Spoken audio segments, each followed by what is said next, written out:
2016, well, really 2015, I found out I had a heart condition to where I was hospitalized because they thought I had like palpitations, stuff going on with my heart.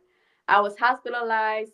I ended up having the biggest open heart operation in October 2016. I had the very first ever pericardioplasty and they did a bypass. Surgery, you might not live. You might have, be paralyzed, this is and that. You know what I'm saying? Me, I'm like, oh, I'm gonna fight for my life. Like, okay, I'm gonna take the chances. Signing the papers, I did the surgery, not thinking it was gonna be as bad as it did. I had so many complications with like losing blood and stuff, the blood transfusion, all types of stuff, to where I was on life support, fighting for my life. In the midst of surgery, I think like the second time I flatlined, they're like, hey, I gotta tell you something. We never told a patient this. You're 22 and a half weeks pregnant. It's a boy.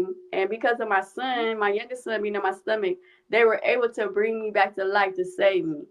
So I Wow. do what I do because of my kids, you know what I'm saying? So like Wow. going through that and like, oh, now I got a second son, like I got an older son and my second son, like, oh, he saved my life. So I do what I do because of my kids and I go even harder because of that reason.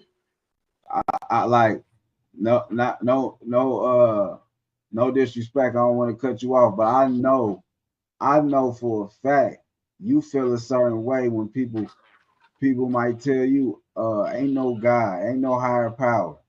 Like I know you look at them like you ain't been Hmm. through shit. You don't know what the hell you talking about.